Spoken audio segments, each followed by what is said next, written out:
El tema de hoy es el de un portal lujoso, tan amplio que sin lugar a dudas generará muchas más expectativas de las que puedo satisfacer.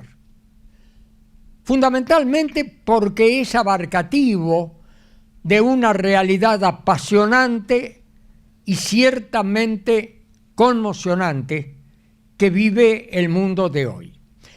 Se titula, cuando lo veamos acá expuesto, en el derecho concursal en la economía volátil de hoy. El derecho concursal y sus tendencias en el nuevo siglo. Vamos al grano. En primer término, para ustedes, una mala noticia que ya conocen. De modo que no se asusten, o mejor, sigan asustados, como yo. Después una buena noticia. El estilo de estas introducciones, que no son muy originales, es primero la mala noticia. La mala noticia es que, me dispiace, pero todo lo que estudiamos en materia concursal no sirve para nada. Para nada. Y lo que estudiamos en materia societaria, que es el vestido de la empresa, menos aún. Menos aún. Todo ha cambiado. Todo ha cambiado. Y nos agarra un poco desnudos, porque después de tanta experiencia, el conocimiento adquirido forma parte de nosotros mismos. De modo tal que despojarnos de aquellos conocimientos, que es una condición para partir a cero con los muchachos de hoy, que tienen muchísima ventaja, porque no tienen la sedimentación de lo que para nosotros constituyó la pasión de nuestra vida. Hoy, ¿quién puede decirles que la cesación de pagos no sirve para nada? Es morta. Que la par condicio creditorum es una palabra difícil en latín. Nada más. Tenemos un mundo nuevo.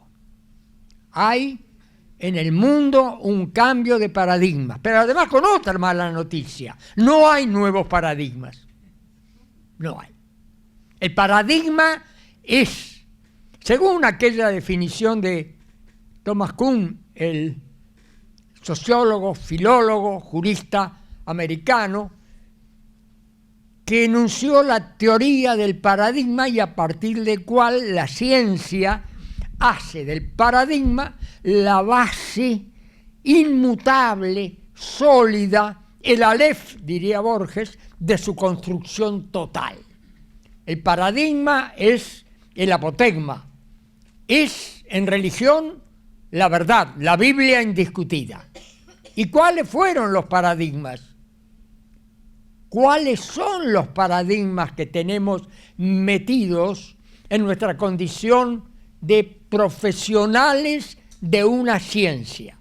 La economía, fundamentalmente ustedes, el derecho, fundamentalmente yo, la economía en segundo término por empatía y por necesidad yo, y el derecho en segundo término o parejo, también por necesidad y empatía, seguramente todos ustedes. Derecho y economía, las dos ciencias que no pueden vivir sino juntas, pero que difícilmente puedan coincidir. La economía pretende eficacia, el derecho pretende seguridad. La economía pretende ganancia, la ganancia implica riesgo, el derecho castiga el riesgo. En ese mundo está el derecho concursal, uno de los más difíciles. ¿Por qué? Porque atiende a una patología y atiende al sujeto económico instalado ya desde hace mucho tiempo y seguirá posiblemente por siempre, seguramente también cambiando sus significados, mutando sus significados, seguirá siendo el motor de la economía, esa eficacia. Y el derecho seguirá siendo, como hoy, el enemigo de la economía cuando le pedirá seguridad, certeza. Y cuando el riesgo salga mal, que es el camino de la economía, le llamará delito. Ese es nuestro mundo.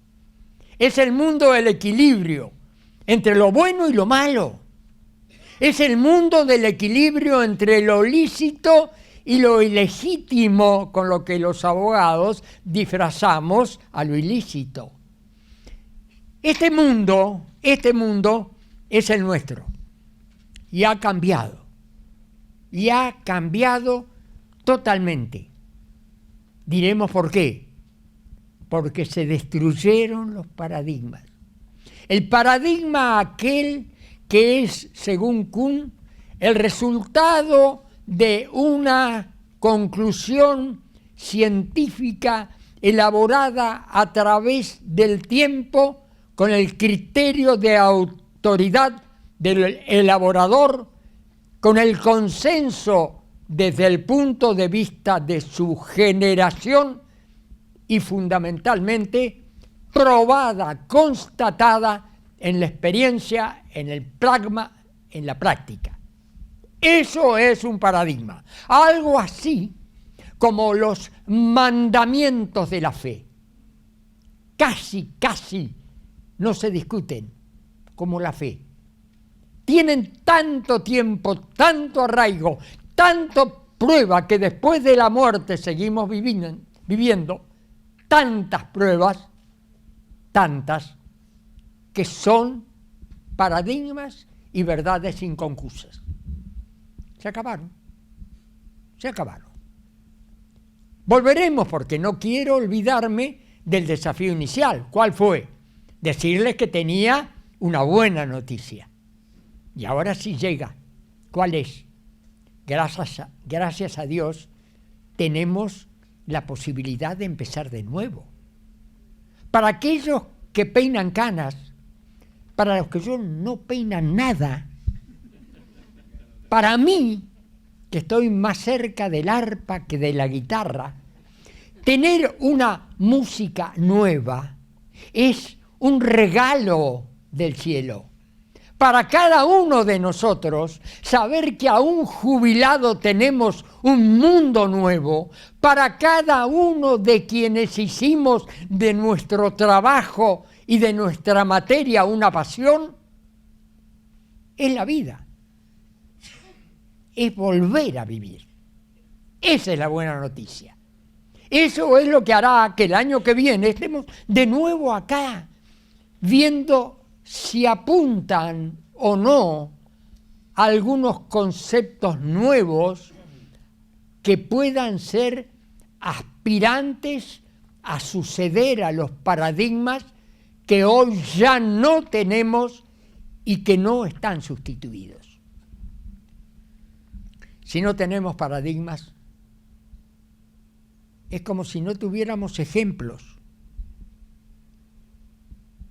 Si no tenemos paradigmas, es como si tuviéramos que buscar nuevos caminos para llegar a las metas a las cuales ya llegábamos.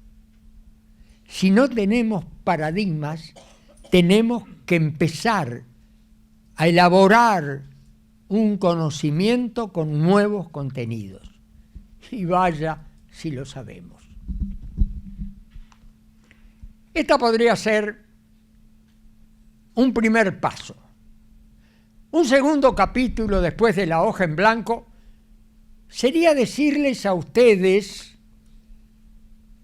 que los paradigmas que han quedado perdidos a través de una experiencia que demuestra se han ido diluyendo en su potencia y ya no existen, son dos. Personalmente, perdonen el singular, lo empecé a sentir en un viaje a Francia, donde en ocasión de un congreso conocí a un profesor de Montpellier, Thierry de Monterrand, el cual me impresionó por su conferencia agresiva y terminante. Él dijo que asumía la responsabilidad de decir que el derecho y la economía estaban y habían sufrido una agresión brutal. Y no dijo a sus paradigmas, sino a sus principios. Y esas agresiones se dan en el ámbito del conocimiento económico y en el ámbito del conocimiento jurídico. Fundamentalmente, la distinta, mutante concepción del concepto de patrimonio è morto. El concepto de patrimonio ha muerto.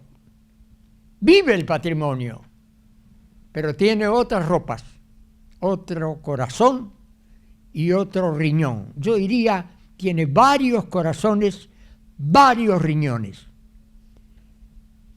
El otro paradigma es la par condicio creditorum. È sparuto. Mi dispiace, dijo Stefania Pacchi en el año 2005, cuando en su conferencia dijo: el patrimonio ha muerto. Juntamente con su defunción, también murió la par condicio creditorum. El patrimonio es, a partir de Aubry y Roy, la doctrina francesa, un atributo de la personalidad jurídica. Es decir, esa creación de Dios que es el hombre es igual a la persona jurídica que es la creación del hombre que se parece a Dios. Ese esfuerzo extraordinario, el más exitoso del hombre, a ser un sujeto a su imagen y semejanza, es una reedición del poder divino. Solo así, un grupo que no tiene sino una vinculación mínima en sus integrantes, tiene tanto independencia, tanta personalidad, tanta capacidad y tanta responsabilidad como tiene el hombre. Esta creación de Aubry-Roy lleva al concepto arraigado, todavía subsistente, de que a cada hombre corresponde una responsabilidad. Y perdónenme ustedes, porque todavía no entré en el manejo idiomático para tratar de eliminar al hombre y la mujer de la terminología jurídica. Pero sin lugar a dudas, acéptenlo como una licencia científica. De todas maneras, hoy, lo cierto, el sujeto de derecho, persona moral o física, persona jurídica, que para Aubry-Roy tenía un patrimonio como un corazón, y aunque estuviera desnudo, tiene corazón y tiene patrimonio. Ese patrimonio, constituido por bienes materiales e inmateriales, constituido por sus propias desgracias, no solo sus zapatos, no solo su caja fuerte, es el elemento económico insoslayable en la personalidad humana o jurídica. Ya no es así. Ya no es así. Thierry dijo, hay una agresión brutal al concepto del patrimonio. ¿Y cuál es esta agresión brutal? Que a través del tiempo me parece que tiene compensaciones. El patrimonio hoy es uno de los atributos patrimoniales que tiene un sujeto, porque un sujeto puede tener tantos patrimonios como actividades. Esto ya es en el derecho francés, ya es en el nuestro también. Patrimonio separato al específico negocio le llamaron los italianos. Es decir, el patrimonio separado, afectado a un específico negocio. Punto. El grupo de empresas, el grupo, ya fue definiendo el patrimonio separado. ¿Por qué? Porque el grupo está constituido por una sumatoria de sujetos separados, físicos o jurídicos y o jurídicos, unidos, conjuntos, agrupados, que sin perder su personalidad integran un agrupamiento de sujetos con sus respectivos patrimonios en el que el interés del grupo es respecto de un interés patrimonial distinto a cada uno de sus integrantes. Desde luego, esto es una complicación sensacional. Claro, estaba existente ya de antes y por eso el grupo no estaba legislado. Por eso cuando la Comunidad Europea pretende que Inglaterra adhiera al modelo societario moderno, lo primero que hace Inglaterra es preguntar por qué no están regulados los grupos económicos. Y simplemente dicen en la respuesta que la dificultad es tan grande que esperan a que madure el concepto. Por lo cual Inglaterra no adhirió al sistema homogéneo pretendido por la Comunidad Económica. De allí viene el Brexit y otras tantas consecuencias. Este aspecto, que es el deterioro de un concepto fundamental en la justicia, en la economía, es que cambien bases que antes estaban presupuestas inexorablemente como elementos disparadores de todas las otras relaciones y consecuencias. En el otro ámbito tenemos la par condicio creditorum, que desaparece. ¿Quién la sepulta? La sepulta otro elemento que es también novedoso en el nuevo siglo. El elemento novedoso en el nuevo siglo es la empatía y la permeabilidad, la filtración que ha conseguido el derecho anglosajón, el derecho del common law, el derecho de la equidad y justicia en el ámbito del derecho continental europeo y también del derecho hispanoamericano en América. Nunca el derecho había penetrado de tal manera como hoy en un mundo en el que la penetración está facilitada por la caída de las fronteras, por la permeabilidad de las aduanas y sobre todo por la solidaridad del conocimiento que hace que hoy un peruano esté aquí para ver cómo funciona entre nosotros el control sindical en determinadas instancias para aplicar ese conocimiento adaptado y utilizarlo en la reforma peruana. Y que yo, por mi parte, perdonen el singular, vaya mañana a Perú para también aprender de Perú el porqué de aquellos éxitos que aplicando los mismos sistemas en nosotros han sido de consecuencias tan opacas. Ha muerto la par condicio. ¿Quién la mató? La mataron los americanos, tienen la culpa de todo, sin duda. La mataron. ¿Y cómo la mataron? Bueno, ya nació muerta, en realidad. En el derecho americano, no todos son iguales. Se me ocurre ahora, como pensamiento filosófico, político, ¿no estará allí la gran diferencia? No todos son iguales. En el derecho concursal, los acreedores se dividen en categorías. Y nosotros nunca lo hicimos. Porque para nosotros la igualdad es nada más que un efecto de la solidaridad y no una categorización científica.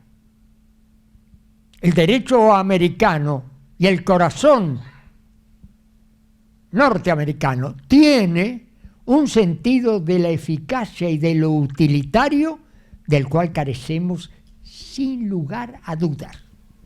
Sin lugar a dudas. Y esto no es una apología, ni tampoco es una censura.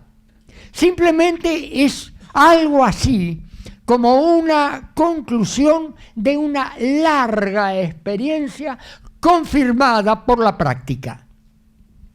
La ciencia enseña, la práctica confirma. Una nota al pie como ejemplo. Hace muy poco tiempo, estuvo acá en una de sus visitas, que ahora son frecuentes, una personalidad del derecho que en los últimos tiempos ha tomado, en razón de la introducción en nuestro medio particularmente, de Colombia para acá, de un nuevo sistema, y estoy hablando de un nuevo sistema societario, la sociedad por acciones simplificadas. Lo que en Francia se llama Société Anonyme Simplifiée, sociedad anónima simplificada. Colombia tomó en el 2008 ese ejemplo, ese modelo. Y Reyes Villamizar, que de él se trata, es profesor colombiano en Estados Unidos. De modo tal que conoce perfectamente la ley de ambos polos y también las caracterizaciones que hacen al escenario y a la cultura de ambos polos. Copió, todos copiamos, Todos copiamos. Somos plagiarios por naturaleza. Bernard Shaw decía, detrás de toda originalidad hay un plagio no manifiesto. La sopa de mamá es la sopa de la abuela, y la de la abuela, la de la tátara. No somos originales en nada. Lo que hacemos es, quizá, tamizar, agregar, perfeccionar, modalizar materias que otros han elaborado. ¿Qué hizo Reyes Villamizar cuando instaló la sociedad anónima simplificada en Colombia en el 2008? Publicó sus libros y sus explicaciones. Es un encantador de serpientes y de sabios. Y lo hizo diciendo que lo había copiado de la ley francesa. Unido a él, y en mis viajes a Colombia le pregunté, pero Francisco, esto no es de la ley francesa. La ley francesa es distinta. Esto vos me podrás decir que es una ensalada rusa o colombiana de la ley americana. Y me dijo, sí, pero si yo digo que tomé a la ley americana, ¿cómo penetra en Sudamérica? Prejuicios de un mundo que tienen su razón de ser, porque la historia deja heridas que nunca cicatrizan, pero que se convierte así en enemigo de la ciencia que no tiene fronteras, que no tiene culturas. La categorización de acreedores existe en Estados Unidos y lo introduce la Ley 24.522 de quiebras en la legislación argentina. Aquella ley de 1995 que todavía hoy sigue siendo el pedestal, a pesar de sus reformas que la han desnaturalizado totalmente, a pesar de esas reformas, sigue siendo la estructura base, en medida tal que las reformas ulteriores no han alterado su articulado, agregándole bises, o tries, o quatries, o quinquies, como hacen los italianos. Esos dos paradigmas desaparecidos nos ponen ciertamente ante un nuevo derecho. ¿Cuáles son?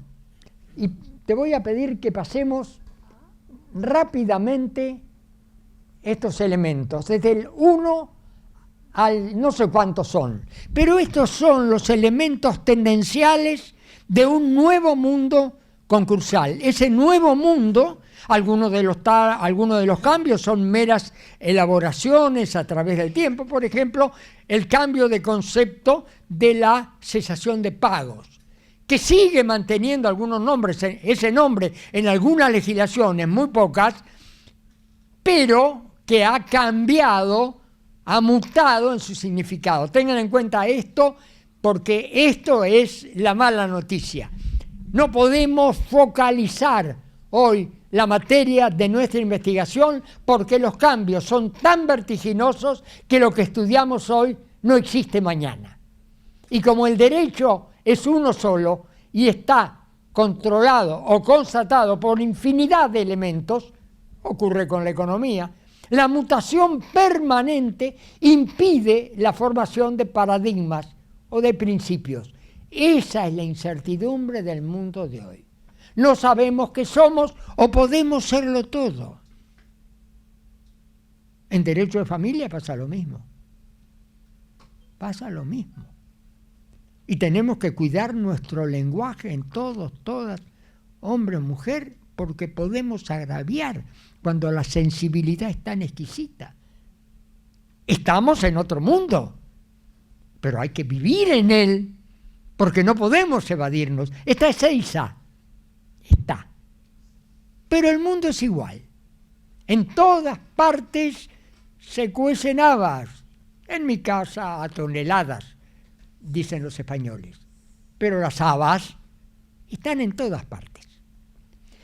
Quiero pasar desde el 1, para lo cual tenés que retroceder, rápidamente sobre los elementos que hoy se darían si hacemos un velo histórico y paramos instantáneamente como se hacía en el cine de antes, en la película para cambiar el rollo, haríamos en un determinado momento, hoy y en este momento, cuáles son tendencialmente las características de la materia que constituye vuestra armación, vuestra desvelo, vuestra pasión, vuestra preocupación y vuestro medio de trabajo.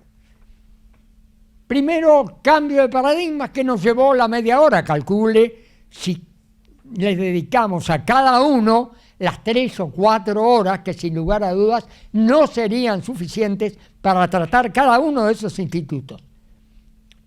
El 2, addio al fallimento e bienvenido clignotant. ¿Y por qué lo digo en italiano? ¿Por qué lo digo en francés? Simplemente para que no se duerman. Nada más. Addio al fallimento. Adiós a la quiebra. No hay más quiebra. No hay más hombre y mujer. Punto. Hay ser humano. No hay más quiebra. Se acabó la quiebra. Está prohibida la quiebra. Está prohibido nombrarla siquiera. Va de retro Satanás. Va de retro fallimento. ¿Quieren una demostración? En el año 2017, el Consejo de Ministros italianos delega en una comisión la formación de un proyecto de reformas. en ese proyecto de reforma le dice: hay que eliminar la palabra fallimento. Fallire en italiano tiene una doble acepción. Es mentir, fallar, fracasar. Eso es el diritto del fallimento que todos estudiamos, todos abrevamos en Rocco, yendo más allá, Stracca, más allá, el Laberinthum Creditorum. Ese mundo de la quiebra es el que Mosso, aquel jurista que ayudó tanto para interpretar el cram-down, otro concepto americano absolutamente novedoso en nuestra organización.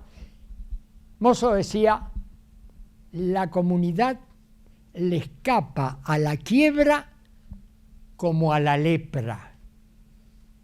La quiebra es infamante y el concepto de quiebra no es solo la cesación de pago, es el carácter heredado del sujeto cesante en el cual el estigma de la defraudación, del robo, del incumplimiento le acompañaría para siempre, reduciéndolo a la esclavitud o a la muerte, que fue el origen de la sanción al incumplimiento. Siguió llamándose igual: fallimento, fallire. ¿Y la quiebra hoy qué es? Dardo Gasparré, interpretando, por supuesto, no sé si se acuerdan de él, fue ministro de Economía por muy poco tiempo. Dardo Gasparré escribió en Ámbito Financiero en el año 1994, y lo recuerdo perfectamente porque lo comenté, en Ámbito Financiero, que era el elemento económico político más importante y creíble que existía en aquel momento en los medios de comunicación, escribió un editorial que se tituló La quiebra, un gran negocio. ¿De dónde? ¿De dónde si no de Estados Unidos? En donde no hay millonario que no se apoye en su currícula con 2 o 3 quiebras. Cuanto más mejor. Ese mundo distinto es el que está penetrando en sus aspectos jurídicos. Roma ganó la batalla en el mundo no con el imperio de sus armas, sino con el imperio de su derecho. Adiós entonces al fallimento, no hay más fallimento. ¿Saben cómo se llama la nueva ley de quiebras de Italia? Que ya está vigente, perdón, no está vigente, está sancionada y es ley con una vacatio legis, eso quiere decir un periodo de adaptación, de vacación de la ley, que recién la va a poner vigente dentro de los 16 meses de su sanción, acontecida en febrero de este año. Esa nueva ley se llama crisi, codice, no es ley, es codice della crisi e della insolvenza dell'impresa. Todo un cambio. Recuerden ustedes lo de Borges, aquellas palabras magníficas, aquella poesía.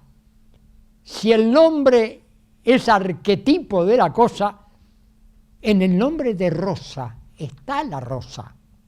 Y en la palabra Nilo, todo el Nilo. Si el nombre es arquetipo de la cosa, y agregaba, como decía el griego en el Cratilo, el griego es Platón, el Cratilo es uno de sus diálogos. Si el nombre es arquetipo de la cosa, rosa, y Nilo, donde está todo el río, son la cosa. Nadie se equivoca cuando dice rosa. Rosa es color, Rosa es perfume. Rosa es espina, es amor, es recuerdo. Nilo es el río ubérrimo, es la ciencia de las pirámides de al lado, es la riqueza de su limo. Nadie equivoca las palabras. Por eso el nombre cambia en el derecho concursal.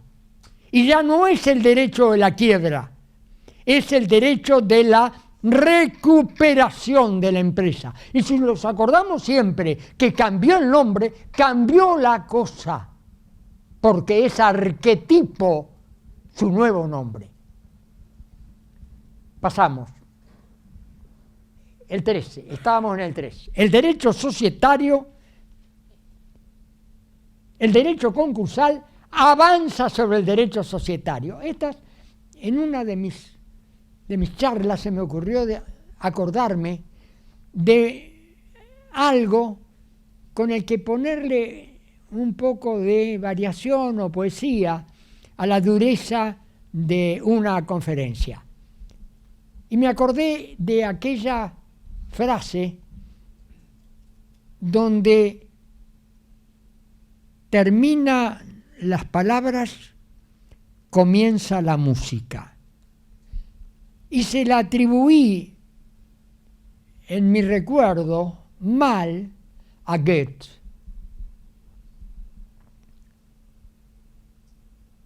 Tomando esa frase, se me ocurrió, donde muere la solvencia, nace el derecho concursal. No sé de dónde salió, pero por ahí sí lo digo. Nadie la ha reivindicado, nadie la ha repetido asignándole una autoría, de modo tal de que esto tendrá que pasar, si nadie la reivindica, a mi autoría. Yo la reclamo. Estar al lado de Shakespeare me va a permitir. ¿Por qué? Porque no era Goethe, era Shakespeare el que dijo, donde mueran las palabras nace la música. Y el otro día nomás, en la Facultad de Derecho, cuando llegó una comisión muy importante de científicos alemanes, estuvo entre nosotros la cumbre del conocimiento del derecho concursal europeo, que es Carsten Smith. Y Carsten Smith, en su conferencia, que fue magistral, tuvo estas palabras: donde no alcanza la meta el derecho societario, llega el derecho concursal. Es lo mismo, es lo stesso, como dicen los italianos, es lo mismo. Es decir, esto pretende afirmar una teoría que siempre pretendí reafirmar con la práctica, que aprendí ciertamente en la práctica, y son 60 años, de manera tal que teniendo buena memoria es importante. No estoy seguro si tengo buena memoria, de modo tal que póngala en tela de juicio. Pero de todas maneras, en 60 años yo aprendí que donde nace el derecho concursal se acaba el derecho societario. Punto. Y al que no le gusta, que la banque. Es la mayoría los que no le gustan. La mayoría. Pero cuidado, la práctica demuestra lo que mi ciencia, no la ciencia, mi poca ciencia, sostiene. El derecho concursal es el derecho de la enfermedad y el derecho societario es el derecho de la salud. Cuando llega la fiebre, antes era cuando llegaban los problemas cardíacos o la mancha negra, no. Ahora es cuando hay fiebre, cuando aparece el malestar.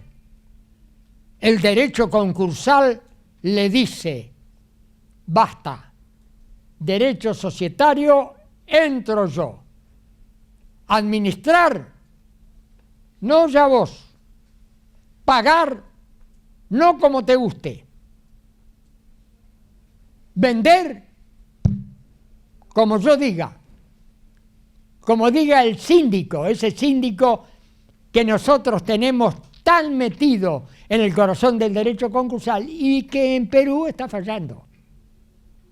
Está fallando.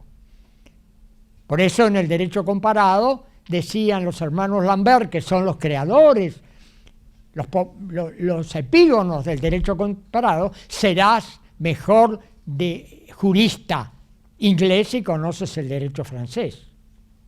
Serás mejor economista peruano si conoces el derecho argentino. Y nosotros si conocemos el derecho peruano allá donde han logrado lo que nosotros no tenemos. Y al decir de Perú, digo de Chile. Este es el milagro, o mejor dicho, el instrumento más útil que tiene el estudioso en el mundo: la cantidad de elementos experimentales como son para nosotros los de todos los otros ordenamientos. Carl Schmitt dijo, fundamentalmente, en su conferencia, en la que no me detendré, aunque podría decir 2 conferencias de su conferencia, tan rica fue, dijo esto que en esencia les he transmitido como una convicción, por lo cual me sentí muy gratificado. Uno se pone realmente muy feliz cuando cree que ha sido original con una tesis que un científico de otro nivel, de superior escenario, dice lo que uno ya había pensado. Y eso hace lo que el filósofo de mi pueblo, que era Bautista Bernetti, ha hecho en el mundo casi prácticamente un nuevo paradigma. No es lo lindo lo que gusta, sino lo que gusta que es lindo. Y a mí me gusta encontrar confirmado lo que a mí me gustaba, con lo cual eso pasa a ser como la verdad. Entonces, si a ustedes les gusta, tengan presente esto: el derecho no puede ser autónomo, es todo uno, pero tiene una competencia que en muchas materias es exclusivo y excluyente. Y el derecho concursal tiene una condición de derecho exclusivo y excluyente, porque cuando llega el derecho concursal separa el derecho ordinario. Cuidado, van a oír otras cosas distintas. Hoy, acá. Mañana, acá.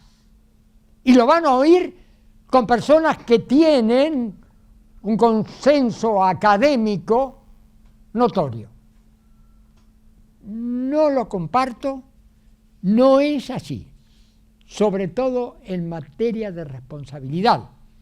Porque esa es la tesis que hoy está en crisis frente al nuevo mundo argentino del derecho, donde ustedes también, y yo por supuesto, estamos aprendiendo si se aplica a la sociedad el Código Civil y Comercial o la ley especial, que los dos lo regulan, y en forma contradictoria.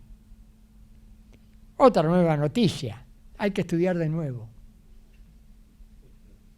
Hay que estudiar de nuevo. Porque nació un producto nuevo. Para algunos un sol, en una metáfora que le gustó y ya no te hace más, Vítolo. No le hace más. Yo le dije que era un concepto astronómico y meteorológico, pero no jurídico. Claro, el sol lo atribuyó así Lorenzetti al Código Civil y Comercial. Y todo el universo jurídico girando ante ese sol. No es así.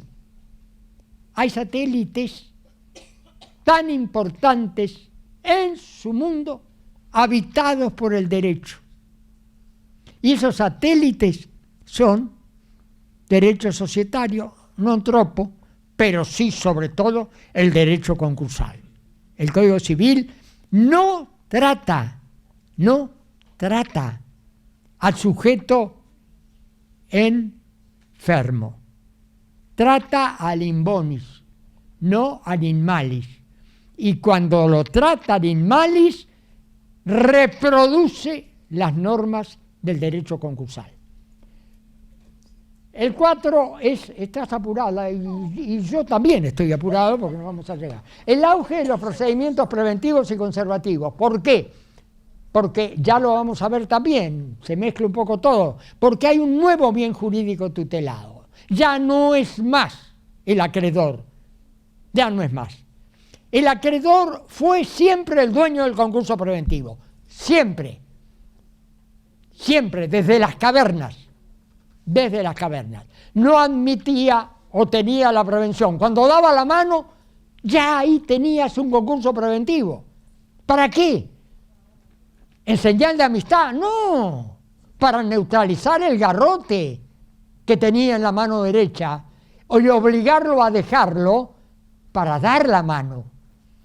No era una señal de empatía, era el ejercicio del derecho de prevención. Dar la mano, un símbolo totalmente distinto cuando el hombre evoluciona y la mano es el corazón. El auge de los procedimientos preventivos y conservatorios nace ahora en forma tal es el avance que ni siquiera es solamente judicial, sino prioritariamente extrajudicial. ¿Por qué? Porque la quiebra es la lepra, señores. Porque la quiebra es innombrable. Porque en la quiebra liquidativa nadie gana y todos pierden. Porque en las quiebras que ustedes tienen y le quitan la mitad de la vida, se mueren trabajando sin tener siquiera la compensación mínima para poder compensar el papel o la secretaria o el taxi que tuvieron que tomar o el tren. Este es el drama de una quiebra. Eternas, por otra parte, nunca terminan. Nunca terminan. Y te sacan de carrera porque mueres en la actividad con ella. Con la muerte de esa quiebra infame, de esa quiebra que no ni pudo nunca dar nada, porque aún las que prometen se extinguen, se agotan en la maratón, no puede existir. Por eso Italia ni la palabra quiere. Por eso Estados Unidos no la tuvo sino a través de la reorganización, que es el corazón del Chapter 11. El número 5 es la quiebra como negocio, la concepción americana de Dardo Gasparré. En mi primer libro de la ley 24.522 está transcripto, se llama Quiebras, Concurso Preventivo y Cramdown. Está transcripto el artículo de Dardo Gasparré. Quise que algunos elementos que yo atribuía y pensé van a valer mucho tiempo, no pensé, eso sí, que iba a poder comentarlo después de 120 años, no, pero se va dando por ahora. Y ciertamente que decir hoy que la quiebra es un gran negocio no es novedad, porque ya lo había dicho Dardo Gasparré. Claro que la práctica entre nosotros no lo confirma, porque todavía no llegó lo que nunca va a llegar, que es la cultura del sujeto estadounidense comparado con el sujeto sudamericano. Nada se pierde, todo se transforma. Eso es de Heráclito, es griego, pero es la tesis de Gasparré, donde unos pierden, otros ganan. ¿Por qué? Y bueno, eso se ve un poco en un instituto nuevo, fracasado. ¿Por qué? Porque los argentinos no admitimos el éxito de nada. Matamos todo y matamos el Cramdown. Ni bien nació. Un instituto fantástico. Fantástico en otro mundo. No en el mundo negocial argentino, evidentemente. Quizás si tuviéramos tiempo, la conferencia demostraría o diría el porqué de ese fracaso, teniendo en las manos un instrumento que funcionó perfectamente hasta que se dieron cuenta de cómo funcionaba. Porque detrás de eso nació la trampa. Y detrás de esa trampa, la incapacidad que tenemos de sancionar y evitar la trampa. La conocemos, sin agallas. 6. Un nuevo bien jurídico tutelado es la empresa. Y más aún, la empresa en tanto cuanto tenga capacidad de viabilidad, entendiendo por viabilidad, en su expresión mucho más concreta, el mantenimiento de la actividad y fundamentalmente del empleo. Señores, el bien jurídico tutelado hoy, por carácter transitorio o transitivo, es el trabajo. El trabajo como necesidad vital. Sin empresa no hay imposición tributaria. Y si hay imposición tributaria desmedida, no hay empresa. ¿Las pruebas? No. Sin empresa no hay trabajo. Sin trabajo el hombre no tiene dignidad. Example now. No me atrevo a decirlo en español. Un nuevo bien jurídico tutelado es la tendencia del mundo. Salvar la empresa. 7. Un nuevo presupuesto material. La crisis. La crisis. La crisis. ¿Qué es la crisis? Está definida en la nueva ley italiana. La crisis es un concepto objetivo, pero definido su existencia subjetivamente, porque es una apreciación del propio sujeto deudor o en crisis, ya ni siquiera deudor, es el que sabe que existen probabilidades ciertas de que su flujo de caja no va a poder abastecer su programa empresario a futuro. Esto es el tratamiento del problema en la primera semana de gestación. No quiero hacer como Macri y meterme en el aborto y después salir trasquilado. Pero es así. ¿Es mejor dejarlo ahí? No, no podemos. Porque ahora el derecho no es más de quiebra, es el derecho de la crisis. Y la crisis no es la insolvencia, es solamente el criterio del deudor de que se va a caer inexorablemente o probablemente en la insolvencia, lo cual pone también en crisis el derecho del acreedor a la presentación temprana, porque de allí al fraude, teniendo en cuenta que la prevención va acompañada de la paralización de la acción singular, hay un paso. Entonces, cuidado con los defensores del acreedor, cuidado con los defensores que pidan un deudor honesto, que diga, voy a estar en quiebra. Entonces, mancha, pido, parémonos, déjenme recuperar para que en mi programa haga un cambio para cuando llegue la quiebra, que es probable que va a llegar, esa es mi prognosis, yo me recupere. En una palabra, antes que llegue la fiebre, ya estoy pidiendo al médico sábanas blancas y cama. No me maltraten, no me pidan el cumplimiento inexorable, no me embarguen. Ese es el mundo nuevo, con un desafío que antes era mucho más cierto. Porque definir la crisis tiene que ser, en una última instancia, aceptada por el tribunal. Porque todavía, ojo, Digo, todavía por ahora ya estamos llegando a una justicia extrajudicial. Todavía las medidas cautelares y las preventivas pertenecen a la justicia. Nuevo presupuesto material, la crisis y sus problemas.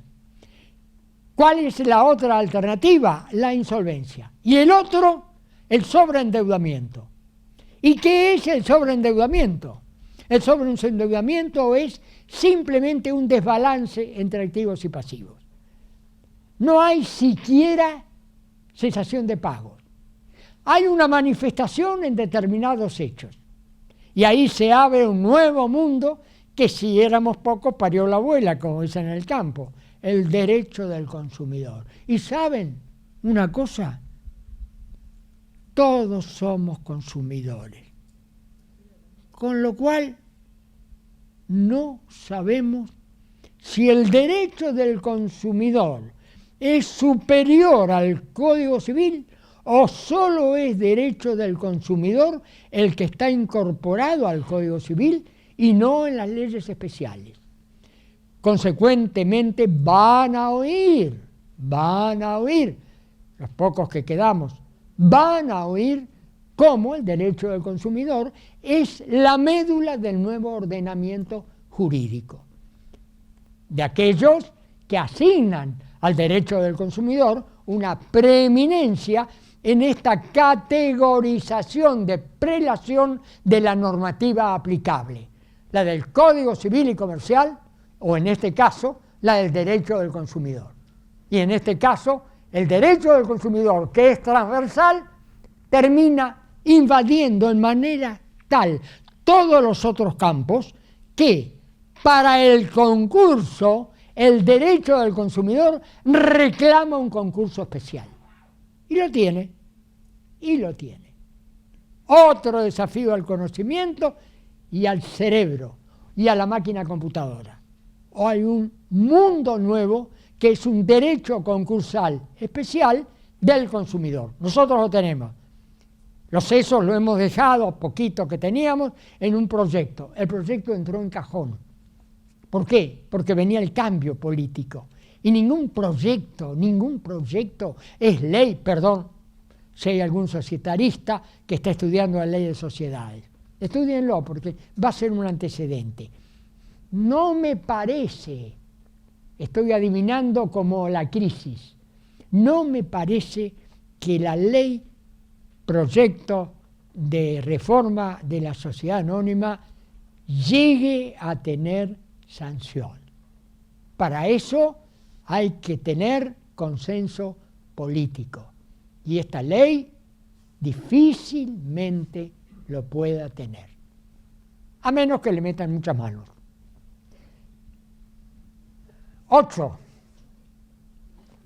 La Twin Light Zone. ¿Qué es la Twin Light Zone? La Twin Light Zone es precisamente esa zona. La zona de crisis. La zona aquella difusa.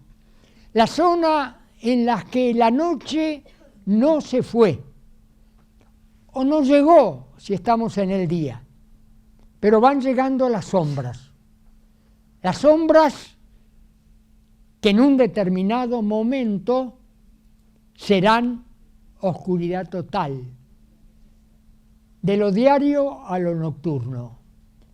En ese ámbito es en donde juega también la interacción del derecho societario con el derecho concursal. Es el ámbito del desafío al administrador. ¿Qué hago? ¿Me presento en concurso preventivo, como dice la ley en determinados países, Alemania, por ejemplo, dentro de las 3 semanas, y si no voy preso por 3 años? Please pay attention. O pienso en el empresario brasileño que va a llegar, o en el socio providencial que va a ser seducido por la marca de mi fábrica, que es lo único que me queda. ¿Me presento o no? Y si fracaso y voy a la quiebra después de estar en una noche durante mucho tiempo, esa es la zona gris. Esa es la zona de duda del administrador.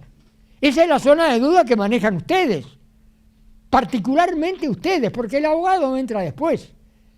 Pero el especialista en economía es el que tiene que ir no solo a los libros para ser compatibles con la declaración impositiva y tratar de que tu cliente sobreviva o pague y se muera.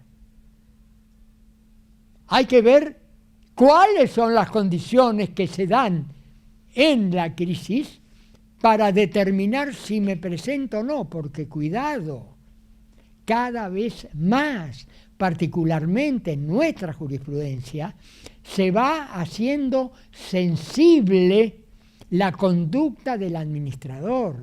Y hay una especie de común denominador que se ha impuesto, según la cual en la República Argentina la práctica demuestra que estamos en la Edad Media, decoctor ergo fraudator, es decir, incumplidor, luego estafador.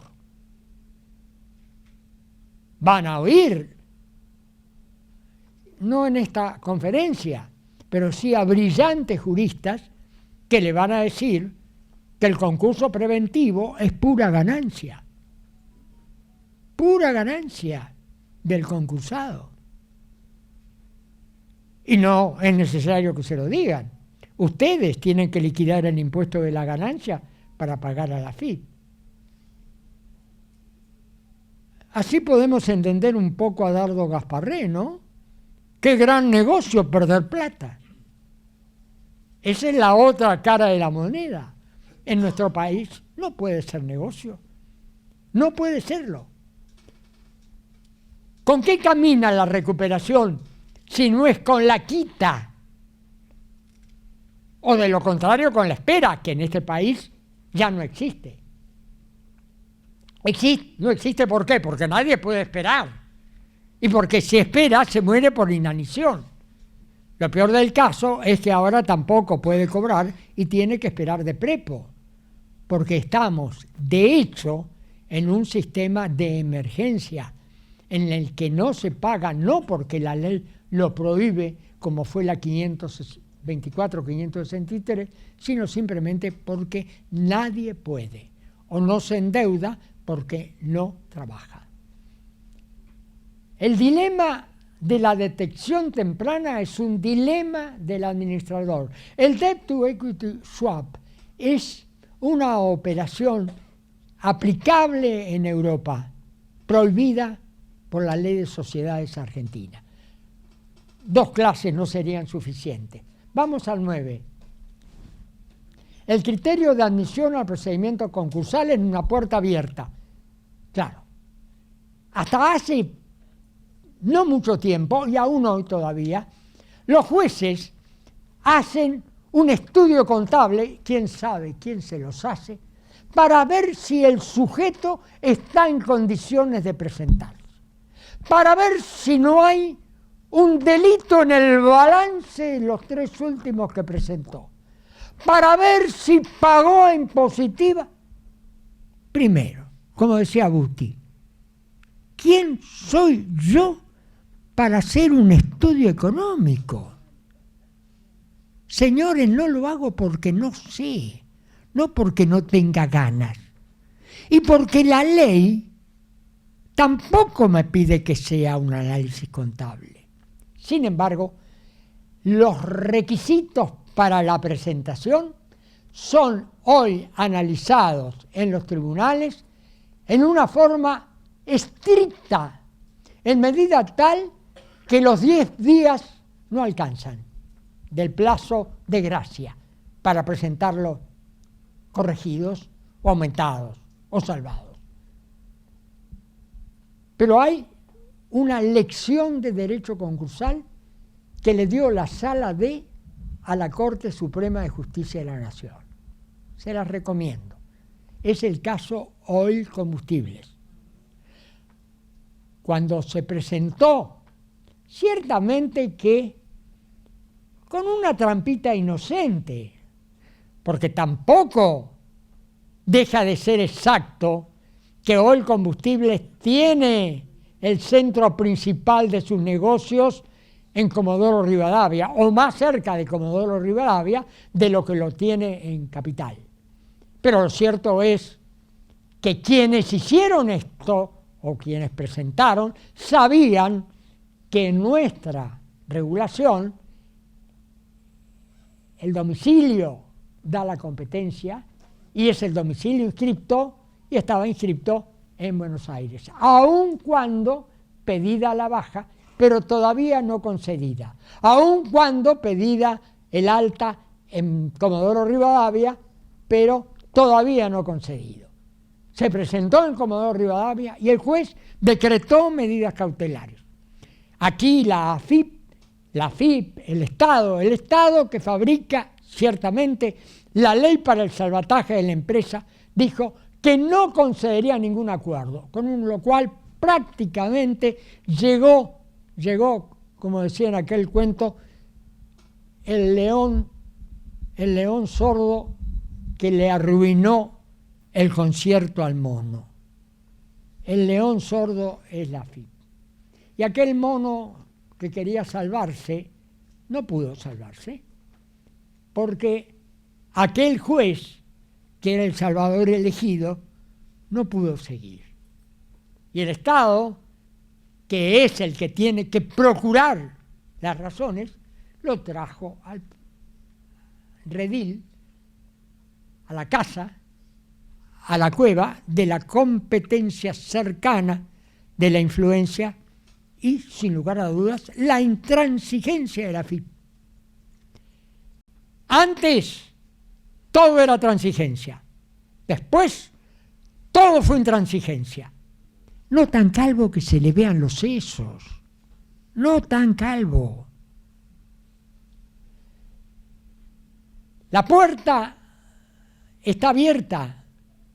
La Corte advirtió a la Cámara que había sido ligera, superficial, en el análisis que debía ser riguroso de las condiciones de ingreso exigidas por la ley, es decir, el cumplimiento de los requisitos de admisibilidad.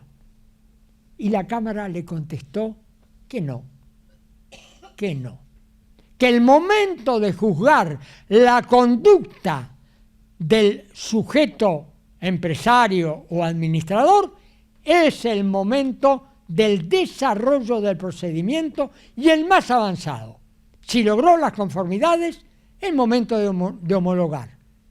Y al momento de homologar, también evaluar las condiciones de una exigencia mayor, de una elevación de las condiciones, como hizo, por ejemplo, la misma Sala D en la editorial Perfil, en la que el deudor no pagó nada.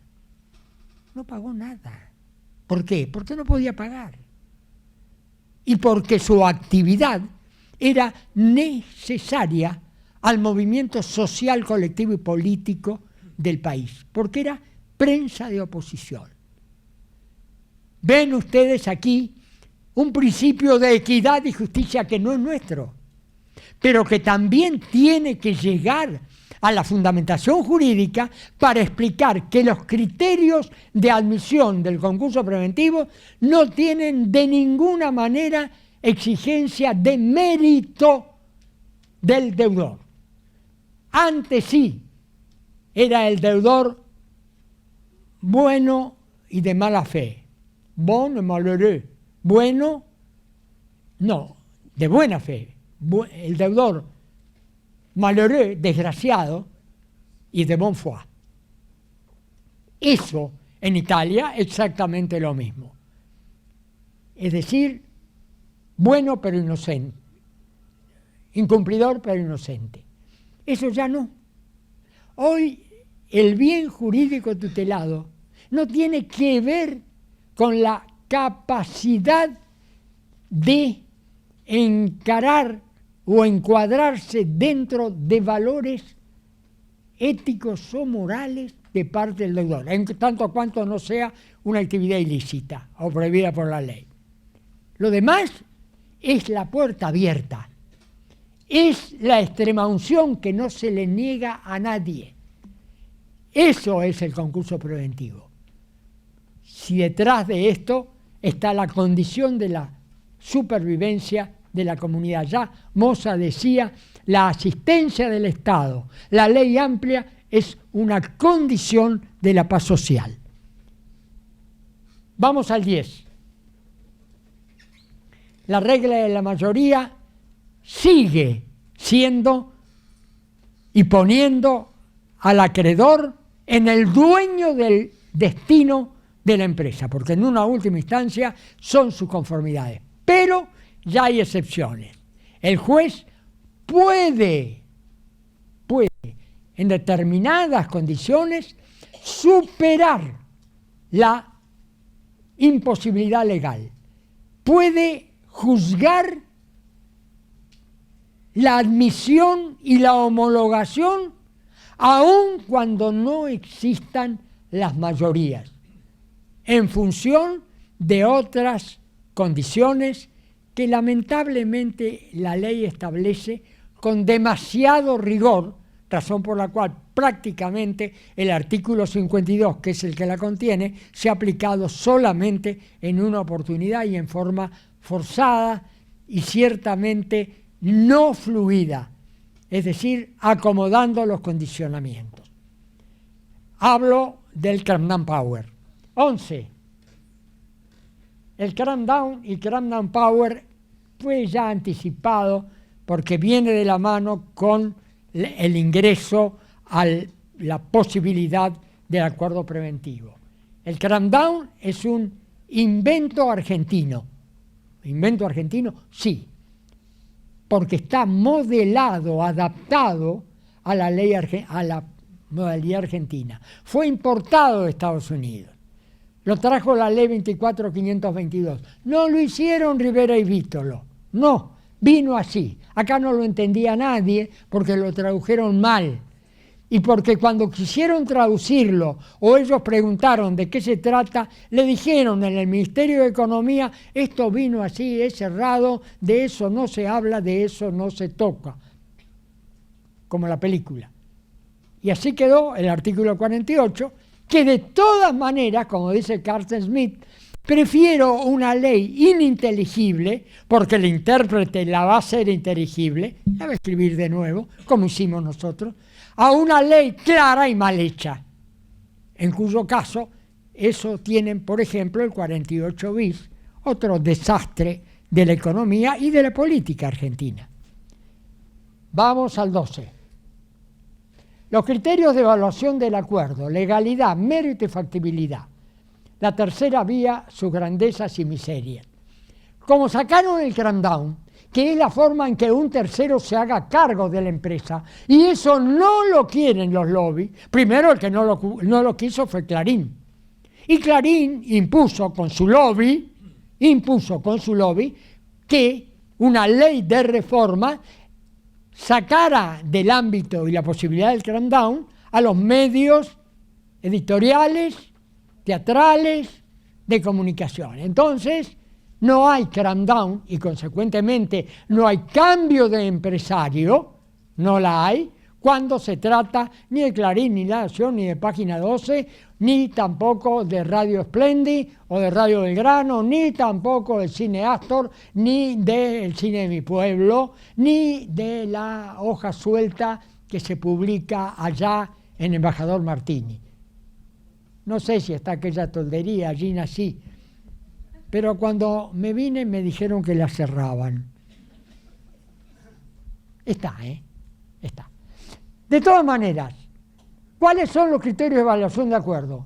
Legalidad, mérito y factibilidad. Eso no son condiciones de admisión a la presentación. Legalidad, mérito y factibilidad. Señores, en este medio, y ustedes lo saben mejor que yo, solo juegan legalidad y mérito. La factibilidad no se tiene en cuenta. ¿Qué es la factibilidad? ¿Es la entidad de la propuesta?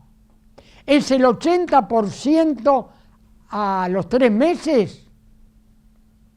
¿Y la no factibilidad a los 10 años?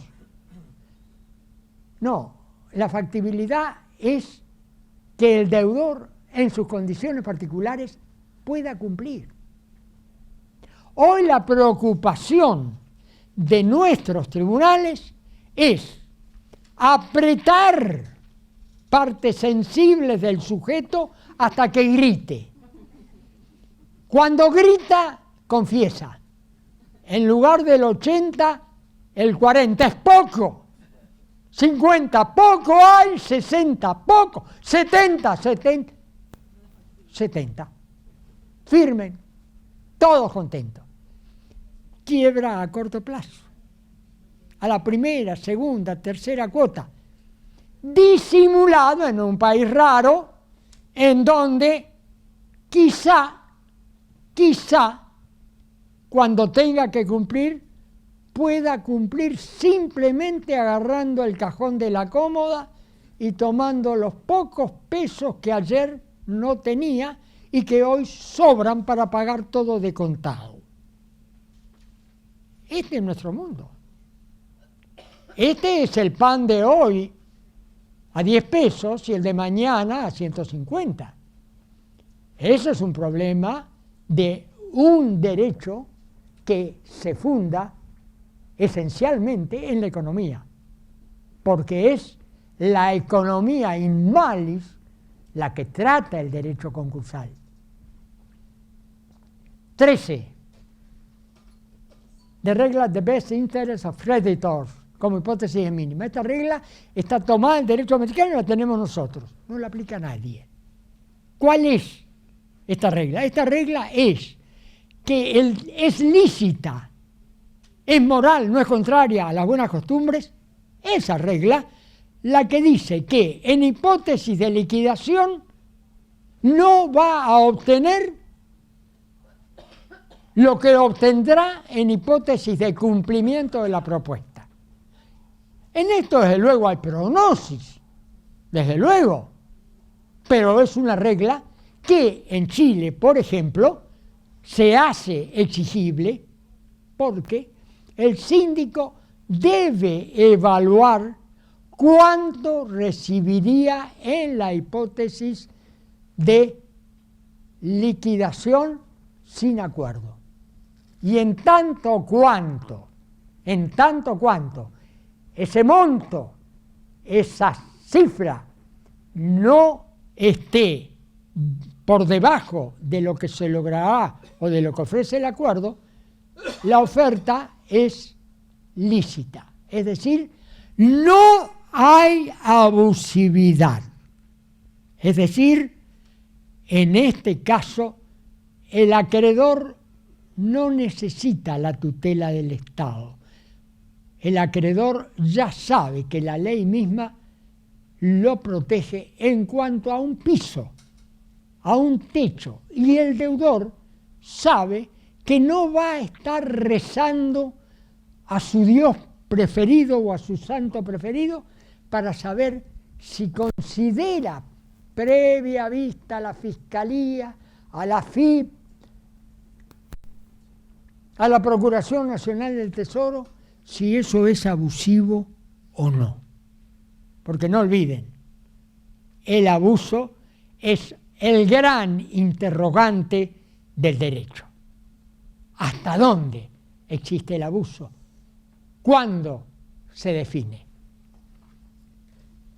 La 14 es la prohibición de obstrucción. La Insolvenz Ordnung alemana descalifica el voto abusivo, es decir, el del competidor, el voto excluido, y lo saca directamente de la competencia al momento de la verificación, cuando se considera que ese sujeto, ese acreedor, tiene un interés propio, distinto al interés del concurso. ¿Cuál es el interés del concurso? La homologación. Ese es el interés, porque sin homologación no hay continuidad. La homologación significa lepra, quiebra. Seguimos al 15. La financiación del concurso, el privilegio New Money.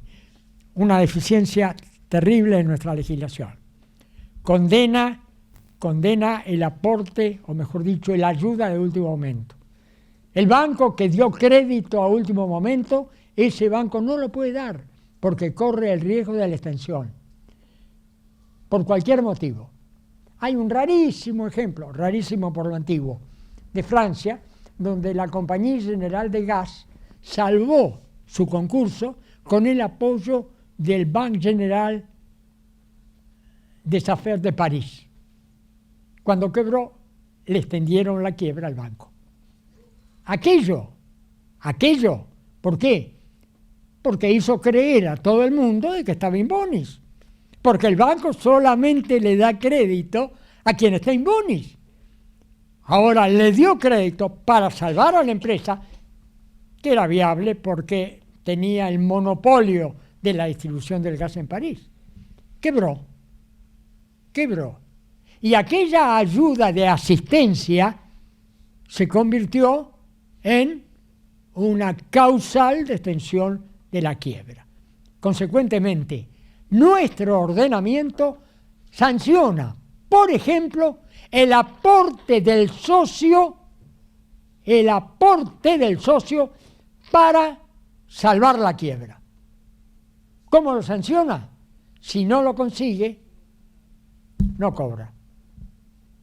En la legislación italiana, en la legislación española, en la doctrina alemana y en el derecho comparado, se reconoce en este momento, en función del interés superior de funcionamiento de la empresa, que el socio tiene prededucibilidad si fracasa la continuidad. De modo tal que es el primero que cobra si la empresa quiebra a pesar de su aporte. Esto es una llave maestra en la recuperación. Y recuerden siempre, la ley se aplica en su rigidez o en su labilidad y facilitación según fuere la fiebre del deudor y de la economía. En este momento no se cobran impuestos. ¿Por qué? Porque la fiebre está en 40. Impositiva ya es el logro. Después de haber sido el éxito de mantener a un estado asistencial respecto de un sector improductivo y asimilarlo a la sociedad como una situación normal, está el cambio. Este es el cambio del cambio. ¿Por qué? Porque los hechos son duros. Los hechos son porfiados. La realidad es la que hace el derecho. El libro más importante de la doctrina concursal europea se llama Concours de Pistage. Concours faillite, concursos, quiebras y de Pistage, que quiere decir algo así, traducido es angustia, despiste, crisis en una palabra, es belga. Y Alain Sené, que es el autor de ese libro formidable, lamentablemente no traducido al español, no está traducido, pero con un poco de manejo se puede desentrañar. En su prefacio tiene una palabra de Page, que dice: Les juristes excellent toujours à manier tolant la virtuosité des principes, mais le droit n'est pas fait pour les principes. Le droit est fait pour la réalité. Los juristas exaltan cada vez de una manera más asombrosa la virtuosidad de los paradigmas, de los principios. Pero el derecho no está hecho, señores, para los principios, está hecho para la realidad. Y frente a la realidad, frente a la crisis, se muere el derecho. Señores, yo no sé cómo están vuestros estómagos y vuestros cerebros. Los estómagos deben estar, a mi juicio, vacíos y revolucionarios, esto es, con ruido. Y el cerebro debe estar posiblemente harto, o quizá solamente angustiado. Si esto es así, perdón por haberles dado una buena noticia y una mala. Y perdón si no he podido transmitir que son mucho mejores las buenas, que no hay noticias malas, porque todos ustedes particularmente, están en el imbonis del conocimiento. Los demás están en el inmalis. Ustedes tienen una gracia que solamente puede estar emanada de Dios si creen en Él, en la naturaleza, en los genes. Esa bendición es una enfermedad obsesiva que es el estudio y el conocimiento. Si no, no estarían aquí. Miren cuántos somos. Pocos.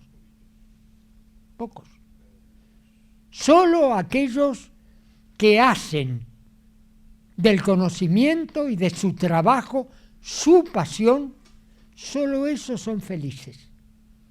Está a la mano, pero también, como la exactitud en la palabra, como el arquetipo de la cosa en el nombre, es muy difícil lograrlo y muy difícil obtenerlo, porque eso está siempre en la voluntad de Dios. Anoche nomás, encontré en la cómoda al lado de mi cama un libro. Yo sé quién lo puso. Es el fantasma que todas las noches me pide un bombón para dormir con algo dulce en medio de su dolor, que es mi mujer, la compañera de mi vida. Tomé el libro, lo vi, y eran los diálogos de Platón, aquellos diálogos de los versos de Borges. Si el nombre es arquetipo de la cosa, como decía el griego en el Cratilo, ahí está. Ese es el griego, es Platón, esos son los diálogos, y el Cratilo es el segundo de los diálogos. El primero es el del Areópago, que era el alumno del Areópago de Sócrates. Platón no escribió nunca nada, Sócrates, y Platón sí escribió los diálogos de su maestro con sus alumnos, de los cuales Platón era el predilecto. El Areópago le pregunta al maestro, a Sócrates: maestro, tú siempre nos hablas del bien y del mal. Y ahí yo caí en que la pregunta la pude haber hecho yo. Que siempre en mi vida profesional, particularmente, allí donde defendemos a quien viene a nosotros, sin ver claramente, o por lo menos profesionalmente, esfumando el bien o el mal, ¿dónde está el bien? ¿Dónde está el mal? Y ahí, en la segunda página del libro, maestro, ¿dónde está el bien? ¿Dónde está el mal? Y dije, bueno, vendrá como en el Evangelio la metáfora. Y detrás de la metáfora, el que quiere entender, que entienda. Casi escépticamente di vuelta a la página, sabiendo que estaba de alguna manera perdiendo sueño, porque iba a decir lo mismo. Sin embargo, no. Estaba la respuesta. Y la respuesta era el bien, el conocimiento, el mal, la ignorancia. Señores, si esto es así, no tengan dudas que vuestro estómago crujiente y vuestro cerebro harto no han perdido el tiempo. Hemos avanzado en el conocimiento.